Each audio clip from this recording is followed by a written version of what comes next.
I am Jennifer Radulovich. I have partnered with Mom and Pop Gems to bring you this interview today. Thank you, of course, for being here. Tell us about yourself. My name is Desmond, and I am one half of the owners of a branch of companies, all called Encore. Encore Real Estate, Encore Real Estate Investments, the Encore team. And basically, we service a lot of different areas in real estate. So when it comes to traditional buying and selling, as a realtor, we do have a team that does that. We do have a team that works directly with properties. We actually do buy properties, take properties in and flip them back out to people who are looking for houses. And we also work with a number of hedge funds and private equity firms, investors. We take money and basically make more money with people's money through real estate. Do you do like the renovations and the flipping part in-house as well? Yes, so everything happens all in-house, and we have a team that does all that stuff. As of right now, Central Florida, all the way up to Jacksonville, and we actually do business in the Ohio market as well. Oh, amazing. Okay, so you're starting to branch out of Orlando too. That's great. Yes. What is your favorite thing about what you do? I don't know, it may sound cheesy, but it's actually the people who actually work here with us and helping them get to what they want, their financial goals, their goals in life. A lot of, people desire to invest in real estate, don't know how. We actually created a fund within the companies to where, people can come in and instead of maybe necessarily going out and maybe doing a property yourself and potentially losing money, fingers crossed that doesn't happen. We actually create a fund in-house for our people who can jump into a fund, jump into projects with us and be a partner with us on projects. And therefore, I'm kind of just bridging the gap for people who just don't know exactly what to do when it comes to investing in real estate. That's amazing. So if it was someone who was just like, I want to start investing in real estate and just don't know what to do, you're basically like an all-in-one stop shop. Basically, yeah, it's just a couple of different options. We partner with people on projects. We do just a flat money return on projects. For instance, we have those people who are the busy people. They say, hey, well, I have call it $100,000, $200,000 sitting in the bank. I don't have time to go look for a property or flip it or anything. Can I give it to you and just maybe get an equity position on the project or a flat return on my money? And absolutely, we do that all the time for people. That's probably one of our main businesses. Incredible. That's awesome. What inspires you the most to keep going? I'm sure everybody has their own backstory and everything, but I came from a place to where these conversations weren't happening in my house or in my friend group or my peer group. So I really started really diving into these conversations. I just read every book that I could from the course of 20 to probably about 25. Read every book I could on real estate investing, and understand the market just so I felt a little bit behind the ball when it came to knowing these types of things. So I just went and massively educated myself. And what keeps me going now is to be able to now provide that and bridge that gap for other people and to be able to have those conversations with other people that it's just maybe not happening in your world. Real estate is one of the best financial vehicles out there where you can really make money, make passive income, and really do something good for the community. That's great. So you mentioned your family life a little bit. Tell us more about that. Tell us the makeup of your family, what your parents did, what your siblings do, if you have any. Growing up, my father, unfortunately, was in jail for most of my life. So I didn't have a huge relationship with him. My mother did everything she could to kind of keep us going and pushing us forward. She's an amazing woman. But at the end of the day, she only could do what she knew how to do. And working a job and doing everything she could. I am the oldest in my family. I do have two younger siblings. Both of them are all here in Orlando as well. And they're off doing their own jobs and doing their things now. And of course, I'm helping them build wealth as well, starting with my own family. That's great. So what does your day-to-day look like? Fortunate enough, I'm blessed to not be in any kind of personal production. So I'm not responsible necessarily for speaking to people or helping our clients directly. My main job here is the people that work here and keeping them up and pushing them forward and challenging them to be better and keeping a high culture and a high integrity level in everything that we do. So really, I'm now blessed to be behind the scenes, and my clients is our actual employees that work here and me working with them directly. Awesome. Do you like the side of working with the actual people? Tell me about that. Is it like a coaching type of role? What is that like? It's definitely like a coaching type of role. Like I said, we have a couple of different areas and branches, et cetera. So every day, I try to make my way to every single department, at least once a day, just to check in with them, say, hey, how they're doing, keeping a pulse on the people, because I firmly believe that, your company or your business is only good as the people you have in it, and really making sure they're good. So I take on a lot of coaching roles, personal and professional coaching, not only on the investing side, but helping them push forward in life in general and helping them achieve their goals. I love to have a good time. I believe that if you're not having a good time at what you do for work, that, you should probably go do something else. So making sure everybody, again, not everything's going to be enjoyable that you do on every single day, but at least making sure spirits are high and keeping a pulse on that stuff. That's what I do on a day-to-day basis, really. So you wouldn't say you're like a micromanager?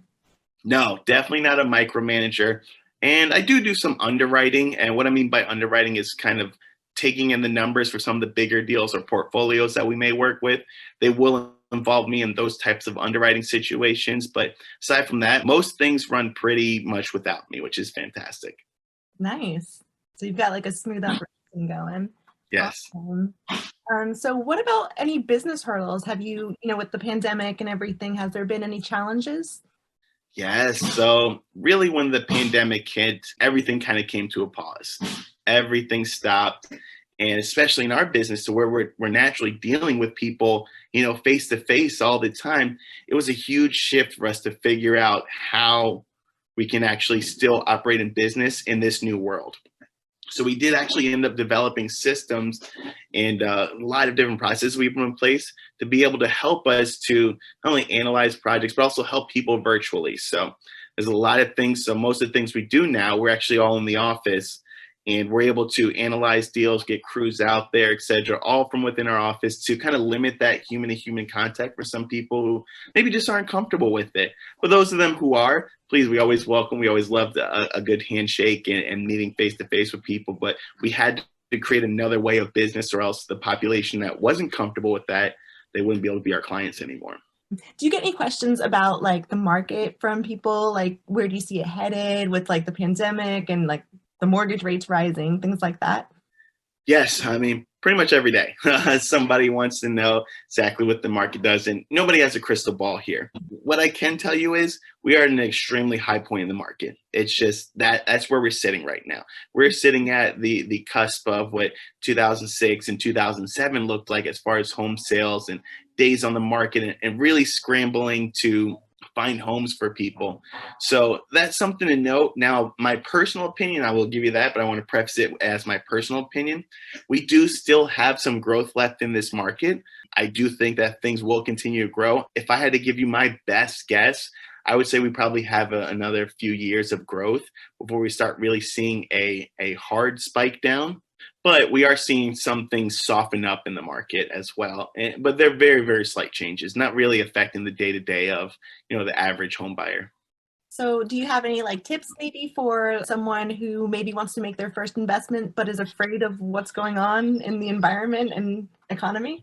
People try to time the market all the time, and I was guilty of that as well. I waited to get in, and I really was like, all right, well, if I'm gonna buy something, it's gonna be the right time, and make sure I have the right amount of equity built into it. But really just got to understand the real estate market is cyclical, and I'm a younger guy. So most people who are investing in real estate, at least for the first time go around, they're probably a little bit on the younger scale, and what goes up goes down in this market. So just know, you may end up on some times where that equity value goes low, but as long as you're keeping a cash flow at a certain amount through all of that, the market will be right back up, and it'll bounce back up, and you'll be fine. So don't wait. So I guess like the lesson is don't panic too, right? Don't panic as well. Don't panic sell, because we've seen that all the time where people panic sell, especially when coronavirus first hit and it was a big deal and they shut everything down. We saw a lot of people panic sell. And quite frankly, it was hard for me not to panic sell. At that time, we were in the middle of, I think, like 4 or 5 projects, and had a total of a few $100,000 worth of money just sitting in the market right now, that I was starting to get nervous, to where like maybe I should just cut my losses now and get as much money as I can back. But fortunate enough, I didn't, because then the market, I did go through a dip, but then it jumped right back up. So what about long-term goals for your business? Do you have like any long-term goals or maybe some short-term goals for 2022? So I have both. Okay, good. So our long-term goal is to actually launch a publicly traded real estate fund to where people can actually come in and, like I said, bridge that gap between people for allowing them to be able to invest, but not necessarily take on the risk. And we take on the risk, give you a set flat return on your money or a set equity percentage on the project. And then we take that money and we make it happen for people and launching that into a public fund, allowing for more and more investors to kind of come in and for us to be able to help more and more people. So that's the long term goal of what we're looking to do. In the short term, as far as 2022, aside from like revenue goals and unit goals, aside from that, we're really just looking to expand into more markets. So we're really looking to branch out into Atlanta, Georgia area, and also into South Florida and North Florida next year. Very cool. Awesome. So, what are some ways that you give back to the community? This can be personal or this can be with your company. Sure. So yeah. So first off, I mean, with the company, a couple of different things. So one is education in some underprivileged communities. Unfortunately, there's just like I said, those conversations just don't happen in some communities in some areas. So we like to be the bridge, the gap there. So we do a ton of mentorship, volunteering in these areas. But aside from that as well, we support feeding children everywhere. We believe in really making sure at least at a human level, everybody deserves to have some food to eat at the bare minimum of a human level. So we actually partner within a number of our deals. We actually split off a portion of the proceeds from each deal and donate that to Feeding Children Everywhere, which is a fantastic foundation. That's incredible. Wonderful. Amazing. So we learned a lot about the business side of you. Tell us more about the personal side. Tell us about how, like, where you were born and what your hobbies were and what led you into getting involved in real estate. Sure. So originally I was born in Queens, New York. Didn't stay up there long, ended up moving down to Florida. Oof, I was probably somewhere around 10-ish to 13, somewhere in that range. Don't remember too well. But ended up living down in Florida on the other coast over on the Tampa side. Ended up coming out here to go to school. I actually went to music school, oddly enough. I was actually DJing on a radio station for a little bit and working with a lot of different recording companies. To be honest with you, I just didn't love it. I didn't fulfill me the way I thought it would. So then I really wanted to go into business for myself and figure out how to do this. So that naturally led me to real estate after I started reading and educating myself in that time frame. Because like I said, I was DJing from the 19 to like 22 age. That's when I was really working in the music industry. But then ended up going into real estate and wanting to build something for myself and for my future family at that time. Now I am married and I do have two children, a 6-year-old and a 7-year-old. Just keeping things going, keeping the family together and, really pushing us forward, which is exciting to see. That's amazing. Tell us about your family. Tell us about your children. I am married to a wonderful lady. Her name is Mandy. She is, and God bless her soul, she is a school teacher. So she teaches fourth grade. Yeah, she teaches fourth grade here in Orange County in the Orlando area. And then I have two young boys, 6 and 7-year-old. They are first and second grade. Yes, first and second grade. They're fantastic. Two balls of energy. Their names are Malachi and Isaiah. Truly, they keep me going. They really keep me going a lot of different times. And knowing that they are looking up to me, always constantly looking at me to see what I do or how I react to something, definitely keeps me going, because there's definitely tough times when you're in business. There are tough times that you fall on to where sometimes you just don't want to keep going, but you have your family there to keep you going. That's awesome. Amazing. Is there anything that you would maybe give advice to, say, someone who wants to professionally break into the real estate market as an agent or for your company? What advice would you give them? The advice that I would give them is educate yourself. There's so many outlets for free education. There's so many books. There's so many resources. And I forgot who said it, but it was said that, today it's easier than it's ever been at any point in history to create wealth.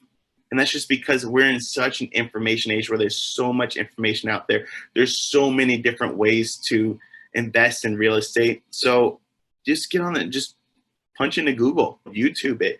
I promise you, you'll find thousands and thousands and thousands of resources that you can to actually get started in this. And a lot of people think you need to have so much money to get started. My first, so I came from, unfortunately, a poor background. So I had to figure out how to do this with absolutely no money. And I did. And I flipped my first house. We walked out with $36,000 out of that first house. I had $0 into that house. I did not put a single penny into it. And from there, it was just kind of one of those light bulbs to where, like, wow, this actually is possible with leveraging the right money, the right relationships, and finding the right properties that you can be a real estate investor with no money. That's incredible. Before we wrap up, you've shared so much valuable information and great feedback. Is there anything else that you want to share with us and you want people to know about you or your company? Sure. I will share one piece of advice. People ask me all the time, how did you build this company? How did you get to be so successful at a young age? And how did you do this? And I'm flattered by all the questions. And as much as I'd love to give a super technical answer and, explain this and give you the golden key, there really isn't one. My best advice is the ability to get up after being knocked down will be your most useful skill in business, because you will absolutely get knocked down. You will absolutely get punched in the face. But Mike Tyson says everybody has a plan until you get punched in the face. You will absolutely get punched in the face in business, regardless of any business that you do. Your best business ability will be the ability to just stand back up, pick yourself back up, and keep pushing forward.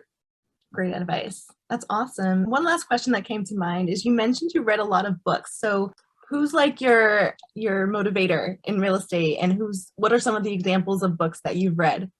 Sure. So, as far as resources and specifically to real estate investing, you have resources like Bigger Pockets, and the name of the company is Bigger Pockets, and they probably have 50 books out about different types of real estate investing. I think I've read all 50 of them. And then you do have a lot of one-off resources of books, for instance, the BRRRR method, BRR, which stands for buy, rehab, rent, refinance, repeat, all these different methods and books you can pick up specifically on things. Outside of that, though, I do have my top 5 favorite books. People ask me all the time, these are the ones I give to them. So the first one is Think and Grow Rich. If you haven't read Think and Grow Rich yet, that is an amazing book. It has nothing to do with real estate investing. It's completely all around mindset and creating your plan for what you want to do. The next one is called The One Thing. It's actually written by Gary Keller. It's a real estate book. Really, the whole concept of that book is what one thing can you do today that will make everything else better? And really focusing on one thing that you can do. Then we have some technical books like Never Split the Difference, which is a fantastic book, really about understanding and talking to people, how to win friends and influence people. And then the last one on my list, The World's Greatest Salesman. It's a 30-minute read. It's a very, very short book. It's very interesting. And regardless of the title, I know the title says The World's Greatest Salesman. It has nothing to do with actually being a salesman. It's about life principles. It's really an amazing book. And one of the things that I tend to read, maybe once a week if I can put it on my car audio and just kind of play and listen to it. It's a very short book. So those are my top 5s of books I think everybody should read. Yeah, that's great. I've actually read one of them. The One Thing was really good. In this environment, a skill that so many people talk about is multitasking. But there has been so many studies shown and done that multitasking actually is counterintuitive and counterproductive to you want to achieve something. What's more productive is focusing on one thing. So many people want to be jack of all trades, want to multitask, want to do everything, want to have their hand in everything. Focus is actually the key, not putting your hand in everything. Exactly. Awesome. Well, thank you so much, Desmond. This has been wonderful. What are some ways that people can reach you if they wanted to get in touch with you? Sure. So you always have my cell phone number. It's 407-334-8664. You can reach me by email at desmond@myencoreteam.com. Encore is ENCORE. You can always visit our websites, myencoreteam.com or Encore Home Offer, learn more about our companies. We'll always look forward to hearing from you. Thank you so much for participating today. We had a wonderful experience here at Mom and Pop Gems with you. Thank you.